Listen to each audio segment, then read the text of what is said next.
এই তো অনেক দিন অপেক্ষার পরে হচ্ছে দুদিন যাবৎ হচ্ছে বৃষ্টি হচ্ছে। তো বৃষ্টিতে হচ্ছে ছাদ বাগানের সব জায়গায় পানি জমে গেছে। তো গাছগুলো দেখার জন্য আসলাম। এই তো এটা হচ্ছে আমার উস্তা গাছ। আর এই তো অনেক সুন্দর উস্তা ধরে আছে। তো এখান থেকে একদিন খাওয়া হয়েছে উস্তা। আসসালামু আলাইকুম, কেমন আছেন সবাই? নতুন আরেকটি ভিডিওতে সবাইকে স্বাগতম। তো বৃষ্টির পরে হচ্ছে চলে আসলাম ছাদ বাগানে গাছগুলো দেখার জন্য। এই যে সব জায়গায় হচ্ছে পানি জমে আছে। তো এই যে ছাদের সাইড দিয়ে পানি জমা। তার এই যে এখানে গাছগুলো দেখার জন্য আসছি। তো সব গাছগুলি ভালোই আছে, তো ঝড়ে কিছু হয় নাই।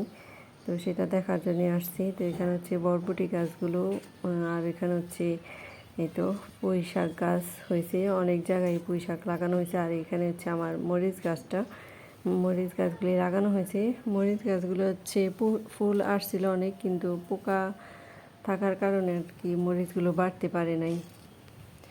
আর এই তো আমাদের লেবু গাছ, লেবু গাছে হচ্ছে তো অনেক লেবু আসছে। এই যে লেবু যখন আর কি বেশি প্রয়োজন হয় রমজান মাসেই, তো সে সময় আর কি লেবুটা পাওয়া যায় না। তো এখন হচ্ছে এই সময় আর কি লেবু থাকে। তো এই যে গাছের লেবু, কাগজি লেবুটা খেতে অনেক বেশি মজা হয়। আর এই দুই পাশ দিয়ে হচ্ছে যে বেগুনের চারা, এরপর হচ্ছে তো অন্যান্য আরও সবজির গাছ লাগানো হয়েছে।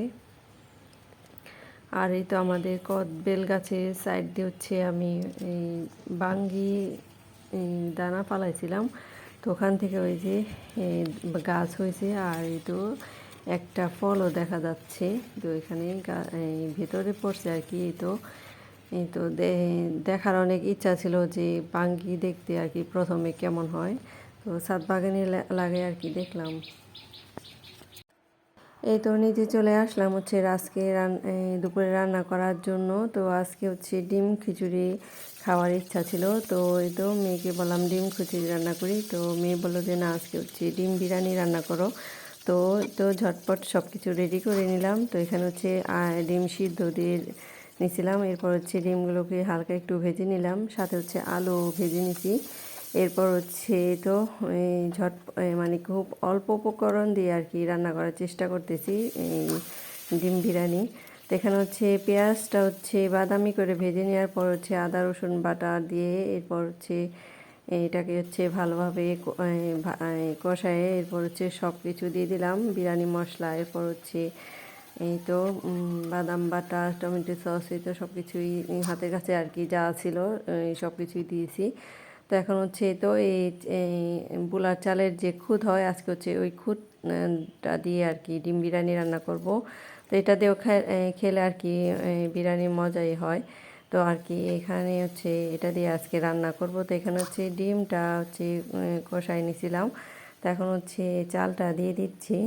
তো এখন হচ্ছে চালটা একটু ভাজা ভাজা করে এরপর হচ্ছে তো পরিমাণ মতো পানি দিয়ে এরপর হচ্ছে এই তো কাঁচামরিচ কিশমিশ এগুলো দিয়ে আবার একটু দমে রেখে দিব। তো এই তো রেডি হয়ে গেছে বিরিয়ানি। এরপর হচ্ছে ঘি দিয়ে দিলাম।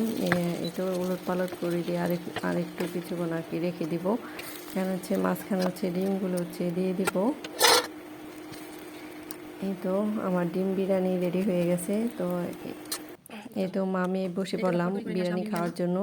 তো আজকে হচ্ছে বাজার থেকে আসার সময় হচ্ছে শসা আনার জন্য আর কি সালাদের জন্য মনে ছিল না। তো এই তো গাছের বোম্বাই মরিচ দিয়ে খাওয়াটা আর কি দুপুরে খাওয়াটা আর কি খেলাম, তো সালাদ ছাড়া। তো আজকের মতো ভিডিওটি এখানে শেষ করছি। আল্লাহ হাফেজ। তো কারা কারা এই বৃষ্টির সময় কি কি খান জানাতে পারেন।